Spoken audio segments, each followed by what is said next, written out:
যে 650 টাকা করে দিই, তাহলে এরা 300 টাকা কেন পাচ্ছে? তো তাকে ডাকলাম, তাকে ডেকে আমি জিজ্ঞেস করলাম যে এটা রিজন কি। তার মতো করে ক্লিনারদেরকে দিচ্ছে আর যার প্রফিটটা তা রেখে নিচ্ছে। যারা 300 টাকা 400 টাকা ডেলি ইনকাম করে এদের থেকেও টাকা খেতে হবে। আপনি হয়তো বা শুনে অবাকই হবেন যে স্টেডিয়াম যখন বিল্ড হয়েছিল 2007-এ, তারপরের থেকে আর বাথরুম নিয়ে কোনো রেনোভেশন হয়নি। And this is not right. তো আমি এই কারণে যাওয়ার সময় ওখানে দেখেছিলাম। সো ইন্টারেস্টিংলি ওখানে একজন আমাদের খালাম্মা, আমি যাকে ডাকি খালাম্মার একজন ছিলেন, যেনার দায়িত্ব হলো বাথরুমটাকে পরিষ্কার রাখা, উনি ছিলেন। তো উনি আমাকে একটা কথা বলেছিলেন, যেটা হয়তো অনেকে ভিডিওতে দেখেছেন, যে ভাইয়া আমাদের 300 টাকা করে পাই এই জিনিস পার ডে এই জিনিসটা যদি আপনি একটু দেখতেন। তো কালকে আমি বিসিবিতে গিয়েছিলাম। বিসিবিতে যে আমি জিজ্ঞেস করলাম যে আমরা যে ক্লিনিং সার্ভিসটা আছে এদেরকে পার পার্সন কত টাকা করে দিই। তখন জেনে অবাকই হলাম যে 650 টাকা করে দিই। তো তখন আমি জিজ্ঞেস করলাম যে 650 টাকা করে দিই, তাহলে এরা 300 টাকা কেন পাচ্ছে? আমি বললাম যে যে ক্লিনিং সার্ভিসটা টেন্ডারের মাধ্যমে অ্যাওয়ার্ডেড হয়েছে তাকে ডাকে। তো তাকে ডাকলাম, তাকে ডেকে আমি জিজ্ঞেস করলাম যে এটা রিজন কী। তো যে জিনিসগুলো শুনেছি এগুলো আসলে শকিং, খুবই শকিং। মানে এই জিনিসগুলোও যে বিসিবিতে হয় আইডিয়া তো ছিলই, বাট এই লেভেলের হয় এতটা আইডিয়া ছিল না। মজার বিষয়টা হলো বিসিবি নিজস্ব অনেক এমপ্লয়ি আছে, অনেক ক্লিনার আছেন, বাট যখন একটা সিরিজ চলে তখন বিসিবি এরকম থার্ড পার্টির থেকে টেন্ডারের মাধ্যমে ক্লিনিং সার্ভিস থেকে এই সুযোগ সুবিধাটা নেয়। তো যখন এই টেন্ডারটা হয়েছে, একটা কোম্পানি টেন্ডার পেয়েছে, তো নিয়ম কি ওই কোম্পানি লোকজন দিবে। বাট এখন যা হচ্ছে হলো যে ওই টেন্ডার একটা কোম্পানি পাচ্ছে, বিসিবিরই লোকজন এই 30-40 জন ক্লিনার দিচ্ছে। ওই কোম্পানি টাকাটা বিসিবির থেকে নিয়ে বিসিবির লোকজনকে দিচ্ছে। ওই টাকাটা নিয়ে সে টাকাটা নিয়ে তার মতো করে ক্লিনারদেরকে দিচ্ছে আর যার প্রফিটটা তা রেখে নিচ্ছে। তো তখন আমি ওই ক্লিনিং সার্ভিসকে বললাম, মানুষকে আমি বললাম যে ভাইয়া আপনাকে 650 টাকা করে দেওয়া হয়, আপনি তো এখানে ফ্রি সার্ভিস দিতে আসেন নাই, আপনি এখানে লাভ করবেন বা আপনার কিছু খরচ টরচ থাকবে।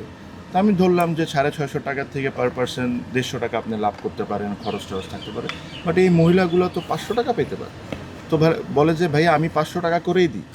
তো বলে যে আমি জিজ্ঞেস করছি কাকে দেন? তো বলে যে বিসিবির ওই উমুকরে দিই। উমুকরে দেওয়ার পর উনি আবার ওই ভদ্রলোকটা খালাম্মাদেরকে 300 টাকা করে দেন। মাঝখানে 200 টাকা কয় হাত পেরিয়ে যায় খালাম্মার হাতে?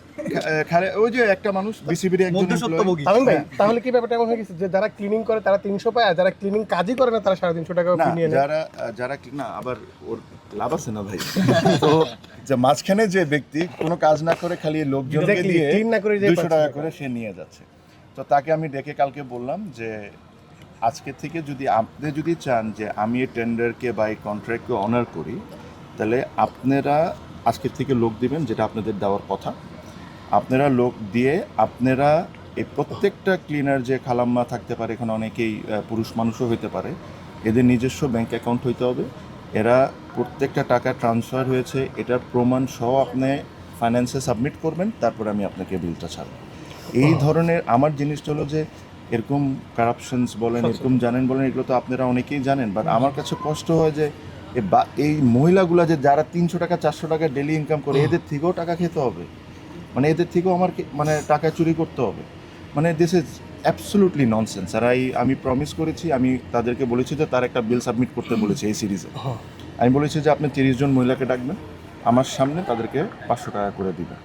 100-150 টাকা আপনার লাভ থাকতে পারে, কারণ যদি কোনো কোম্পানি একটা কাজ নেয় তার অনেক কিছু কিনা লাগে, তার নিজস্ব কোম্পানি চালাতে হয়, তার একটু লাভ করবে সে, এটা দ্যাট ইজ ফাইন।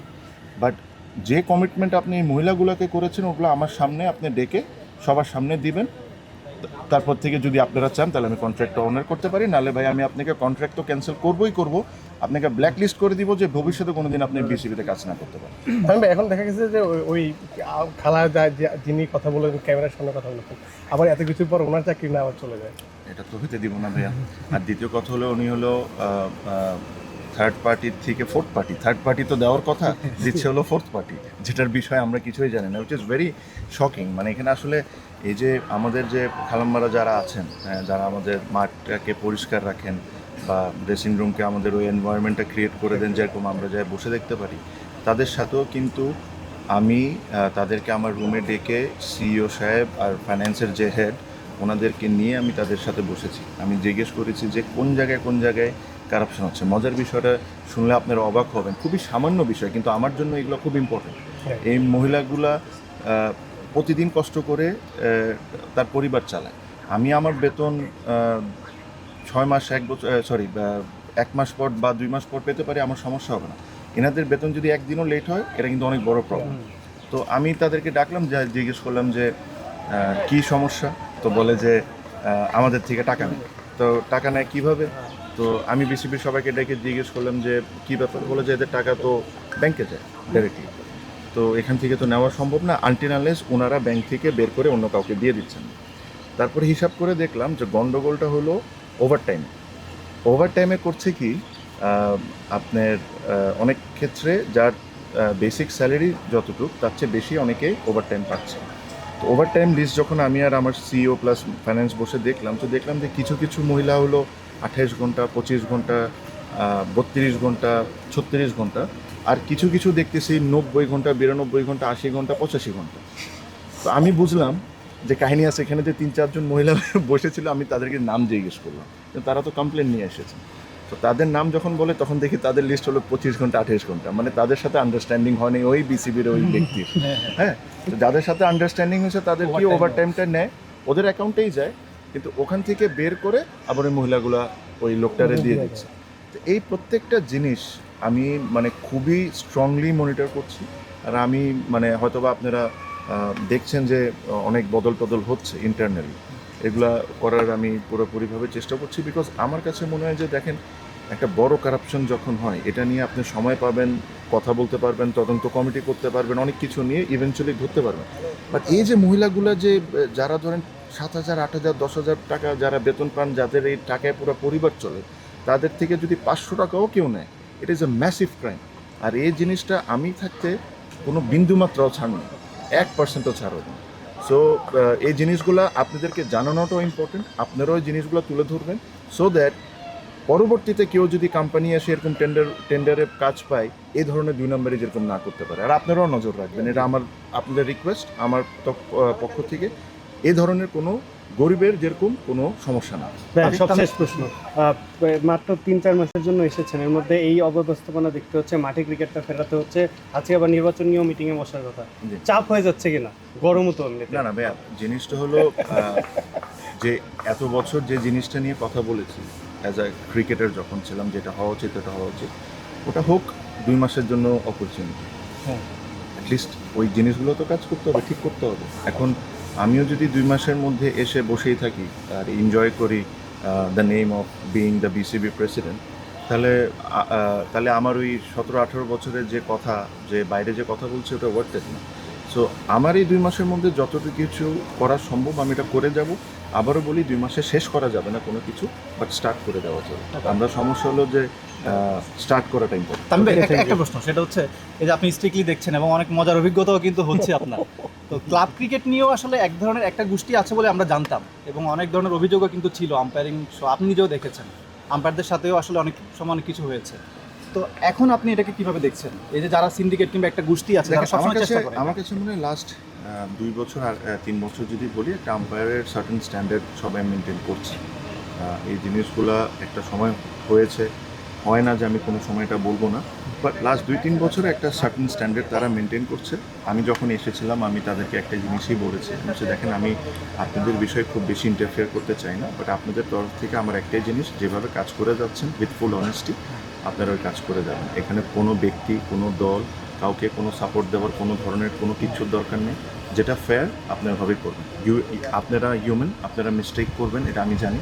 আমিও মিস্টেক করি, খেলার জীবনে মিস্টেক করেছি, এখন একটা দায়িত্ব আছে, হয়তো এখানেও মিস্টেক হবে, আপনাদেরও এরকম মিস্টেক হবে, এটা আমরা মিস্টেক হিসাবেই দেখবো। বাট ইন্টেনশনালি যেরকম কোনো কিছু না হয়। আর টু বি ভেরি অনেস্ট, তারা লাস্ট 2 সিজনস বলতে পারেন, 2-3 সিজন ধরে বেশ ভালোই কাজ করছে, কন্ট্রোভার্সি জিনিসটা অনেক কম। সো আশা করি এই জিনিসটা তারা মেনটেন করবেন, বিকজ আমাদের মধ্যে একজন এলিট প্যানেল আম্পায়ার, সো ওই প্রসেসটা তো স্টার্ট হয়ে গেছে। তো ওনাকে দেখে তো আরও 2টা ছেলে 3টা আম্পায়ারের স্বপ্ন থাকবে যে আমি ওই জায়গায় যাবো।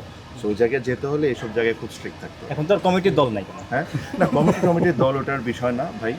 একটা জিনিস কি আমাদের এটাও মাথায় রাখতে হবে যে যেহেতু একটা কথা স্ট্যাবলিশ হয়ে গেছে, এটার কিন্তু অ্যাডভান্টেজ অপোনেন্টও নেয়। আসলেই কোনো ঘটনা ঘটে নাই, কিন্তু জাস্ট একটা জিনিস স্ট্যাবলিশ হওয়া দেখে এই জিনিসটা বলে দেয়। So we have to be very careful যে এসব ধরনের কোনো কিছু হয়। আর আমার আন্ডারে কোনো কমিটির দল বা কোনো কিছু আশা করি ইনশাল্লাহ এই জিনিসটা হবে না। আমি একটা জিনিসই বলেছি, everyone is equal and everybody should get the equal opportunity. Thank you ভাই। For more updates, subscribe to our YouTube channel and click on the bell icon. Follow us on Facebook and Instagram. Download T-Sports app to enjoy exciting games and highlights. Visit tsports.com.